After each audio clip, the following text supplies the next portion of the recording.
এক বছর পর মিরপুরে টি-20 খেলতে নামছে বাংলাদেশ দল। শক্তিশালী পাকিস্তানের বিপক্ষে সিরিজ জিততে সব চ্যালেঞ্জ মোকাবিলা করতে প্রস্তুত লিটন দাস। বলছেন উইকেট থেকে সুবিধা পাবে দু দলই। এ নিয়ে আলোচনা করতে রাজধানীর আগারগাঁ থেকে আমাদের সাথে যোগ দিয়েছেন সাবেক ক্রিকেটার তুষার ইমরান। জনাব তুষার ইমরান, আপনাকে স্বাগত জানাচ্ছি ইন্ডিপেন্ডেন্ট টেলিভিশনে। যেটি জানতে চাই যে শক্তির বিচারে পাকিস্তান কি শ্রীলঙ্কার চেয়ে এগিয়ে কিনা, যেহেতু শ্রীলঙ্কায় সিরিজ জিতেছে বাংলাদেশ।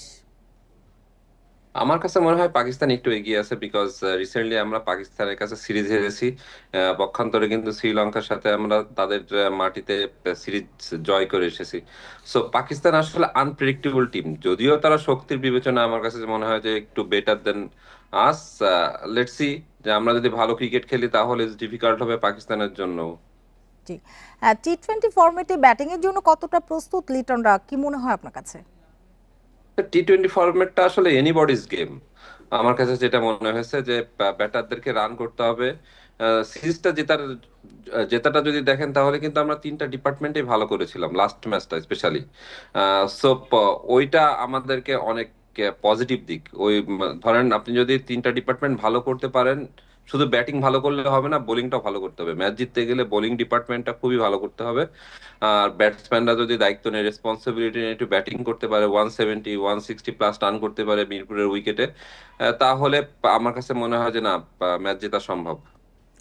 অভিজ্ঞতার পাশাপাশি তরুণরা কিভাবে প্রভাব ফেলতে পারে এই সিরিজে? না, অবভিয়াসলি তরুণ বলেন আর হচ্ছে এক্সপিরিয়েন্স বলেন, দুইটারই সমন্বয়ে ক্রিকেটটা খেলতে হবে। যার যে দায়িত্বটা আছে সেটা পালন করতে হবে, স্পেশালি ব্যাটারদেরকে রান করতে হবে।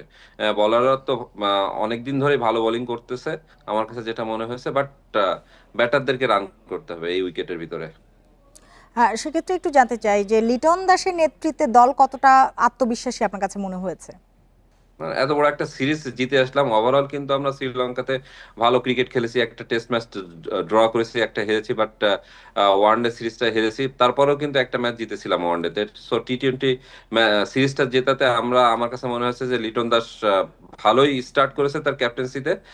সো এটা কন্টিনিউ করতে হবে ওয়ার্ল্ড কাপের আগ পর্যন্ত। যদি ওয়ার্ল্ড কাপে ভালো পারফরমেন্স করতে হয়, আমার কাছে মনে হয় যে লিটনের সামনের থেকে নেতৃত্ব দিতে হবে এবং সিরিজ বাই সিরিজ এগোতে হবে। একটু জানতে চাই যে বাংলাদেশের স্পিন আক্রমণ কতটা কার্যকরী হবে পাকিস্তানি ব্যাটারদের বিরুদ্ধে? যে মিরপুরের উইকেট অলওয়েজ ডিফিকাল্ট। আমার কাছে যেটা মনে হয়েছে যে পেস বলেন, স্পিন, মানে দুইটাই ভেরি ডিফিকাল্ট ব্যাটসম্যানদের জন্য খেলাটা। সো আমাদের কিন্তু ওয়ার্ল্ড ক্লাস বলার আছে। আমার কাছে যেটা মনে হচ্ছে শেখ মাহাদি ব্রিলিয়ান্ট জব লাস্ট সিরিজটা। সে যদিও একটা ম্যাচ খেলেছে, একটা ম্যাচ সে মানে ম্যান অফ দ্য ম্যাচ হয়েছে, তারপরেও আমার কাছে যে বলার গুলো আছে, স্পেশালি বাইরে নাসুম বসেছিল, ঋষাদ খেলেছে। সো যদি লিটন যদি মনে করে এই উইকেটের ভিতরে তিনটা স্পিন অ্যাটাক নিয়ে খেলবে, সেটাও করতে পারে। বাট যেটা দরকার, খুবই সবারই আত্মবিশ্বাস আছে, বাট ভালো ক্রিকেট খেলতে হবে ওভারঅল। যেমনটি আপনি বলছিলেন যে মিরপুরের উইকেট ডিফিকাল্ট, মিরপুরের উইকেট নিয়ে কিন্তু নানান আলোচনা রয়েছে। সেক্ষেত্রে এই সিরিজে কতটা ভূমিকা রাখবে সেটি? না, আপনার আসলে সবার সবার জায়গা থেকে ভালো ক্রিকেটটা খেলতে হবে। আমার কাছে যেটা মনে হচ্ছে, বলাররা যদি ধরেন 140 ভিতরে আউট করতে পারে তাহলে ইজি হবে আমাদের জন্য। আর যদি যদি 170 করে ফেলে পাকিস্তান, তাহলে আমাদের জন্য একটু ডিফিকাল্ট হবে।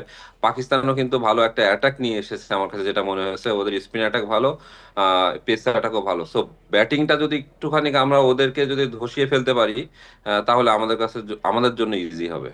জি, কেমন হতে পারে কালকের একাদশ? বাংলাদেশ কি পারবে কিনা জিততে? একাদশ লাস্ট ম্যাচ থেকে যদি একটা চেঞ্জ করেন তাহলে ও, হচ্ছে লিটন যেটা বললো যে একটা একটা হয়তো বা চেঞ্জ হতে পারে, সেক্ষেত্রে হয়তো বা আমার কাছে যেটা মনে হচ্ছে যে যে কোনো একজন স্পেশালিস্ট বলারকে খেলাতে পারে।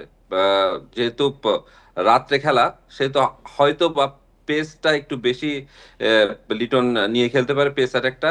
সেক্ষেত্রে হয়তো বা দুইজনের জায়গায় তিনজন পেস অ্যাটাক নিতে পারে। আমার কাছে যেটা মনে হচ্ছে রাত্রে খেলা হলে স্পিনটা একটু কম হয়, সেহেতু এই ক্ষেত্রে হয়তো বা পেসের একজন বাড়াতে পারে বাংলাদেশ ক্রিকেট টিম। সর্বশেষ যেটি জানতে চাই যে টস কতটা ফ্যাক্টর হতে পারে কালকের ম্যাচে?